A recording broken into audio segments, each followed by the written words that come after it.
Hello, hello. Walking to do some videos and just trying to get in my walk with me for today, and plus some more videos that I've been making from the house. It's been really windy, so it was impossible to record earlier as I'm walking. That's one thing I've noticed, is I have to make sure to match, to kind of go with the wind and if I can record or not. But welcome, and today we are walking on a cooler day and the leaves are blowing away, but we're out, and I've had to work through some of my I've had to work through some of my obstacles as I record these videos for you. And what I've been working through is my ankles and the cold. So my ankles lock when it's cold, and it makes it very difficult to walk. It's a part of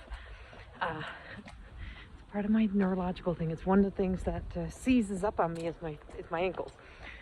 But I'm figuring it out and not quitting, not giving up. But I have to show you this beauty.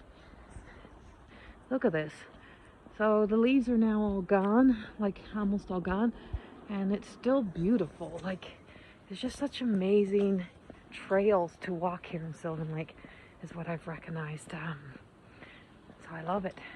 But I don't have big dogs to walk. I only got little tiny ones that can't walk very far. But we are today talking about, blockages, kind of obstacles in a way. And the obstacles that I'm actually talking about today is more what's in our body itself, not in our mind. I feel like I'm Superwoman, and I feel like I can do anything. My mind and my personal belief in me is pretty freaking powerful, and what I think I'm capable of and how I can do it. But there are some limitations that I do have to meet, and those ankles are one of them. And so making peace with some of those obstacles is so important. Hello. So that we don't be out, beating ourselves up about what we can't do, or what we think not what we think, but we know becomes a bit more of a challenge for us. So the frustration that we do and the punishment we put ourselves through becomes the block. It becomes the obstacle that stands in the way.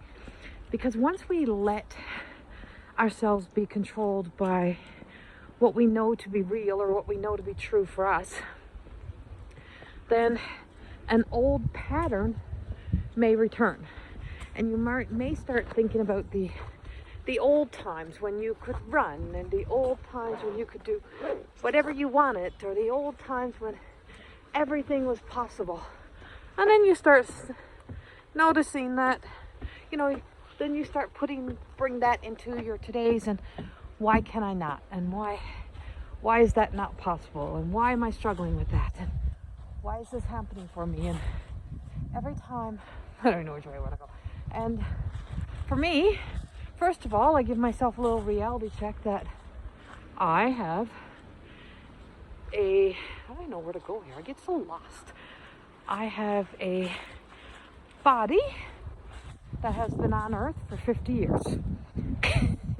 And that's still young in a lot of ways, but it's lived half of its life. And so at 50 years old, I'm not 20. So I cannot compare or live in a comparison with the person I was at 20, because how unfair is that? Would you do that to somebody else? Do you do that to, your children? Do you still hold them responsible? Do you still keep getting angry at them because they, because they're not being the same cuddly person they were at 5, and then at 20 they're not the same? Like, I don't know, just a comparison. I'm just trying to find something as I'm trying to find my way to walk. But being, treating yourself so unfairly as to give yourself such unrealistic expectations really truly does the same thing. It brings you back into that place of then our trauma response or emotional responses to the way that we would have responded previously, by shutting down, avoiding, neglecting, and then that becomes the obstacle of the mind, because it takes us back into thought, right? We start thinking we should be able to, but there is some things that are different.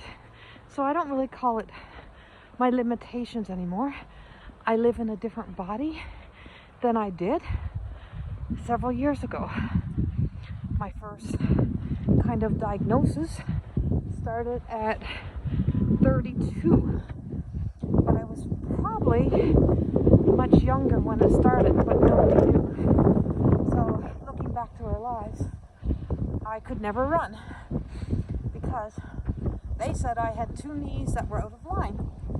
Chances are it was probably the beginning of something neurological that was all the way back there. So I could run if I wanted to, but I destroyed every pair of pants I ever wore because I would fall.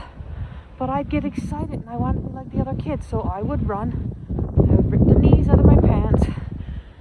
I'd get the lecture, and I would get up the next day, and I would probably do the same thing again. So there is a will that I have and a determination where I'm no quitter. I don't give up.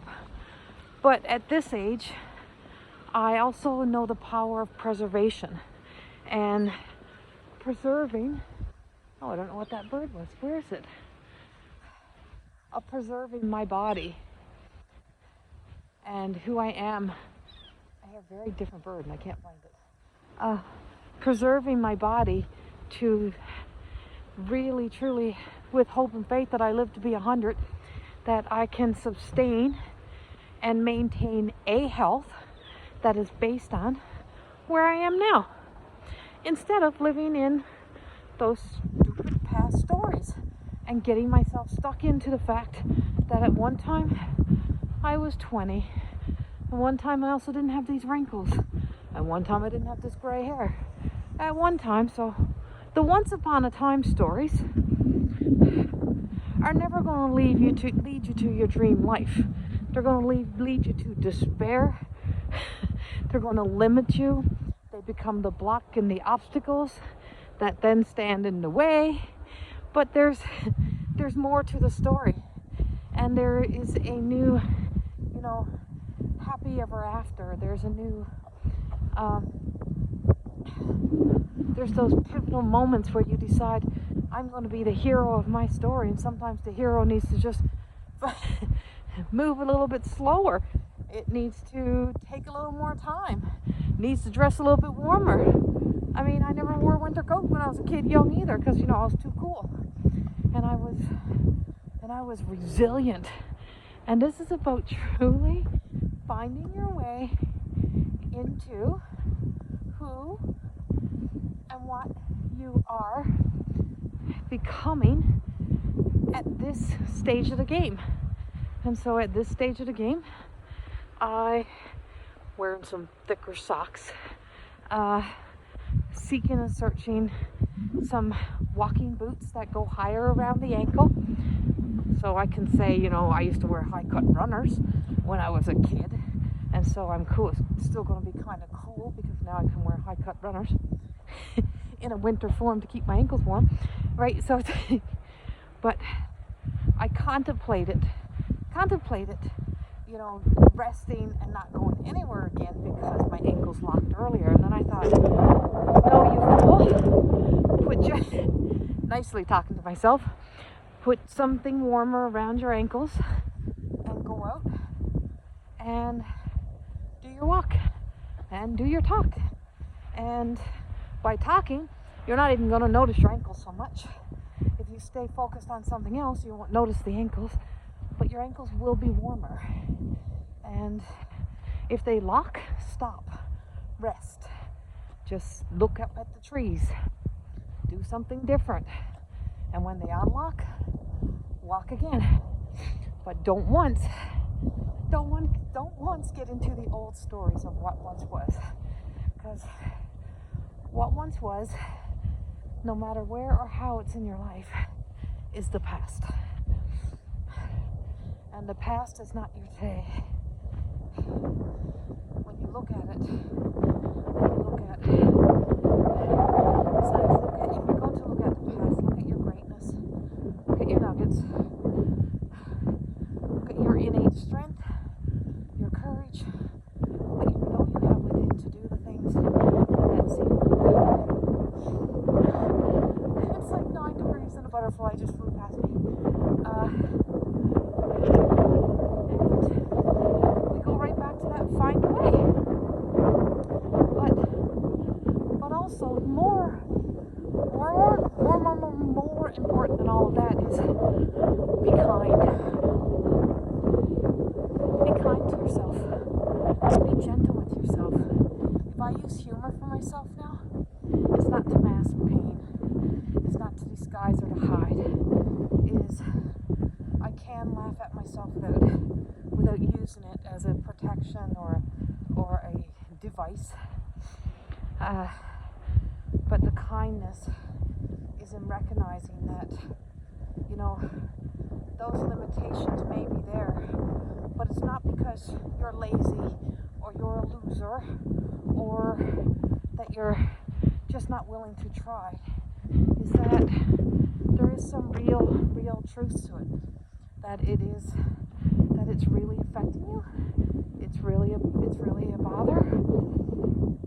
And be kind to those parts of you without having to become your worst enemy or your critic.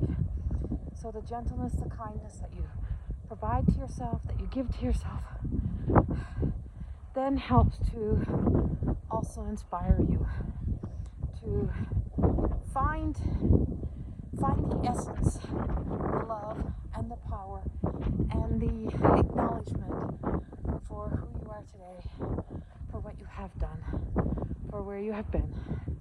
And if it means you got to put warm socks on, then put warm socks on. If it means that you have to get an indoor treadmill and walk, or a sitting bicycle, indoor bicycle, and still do the walk with me, do it. If it means you can only do this in meditation in your mind, do it.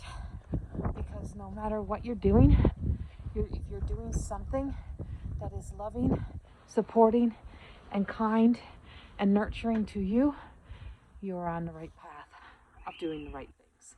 And that's where we always start. Go there. Make that your mission. Much, much love. I'll see you tomorrow. Bye-bye.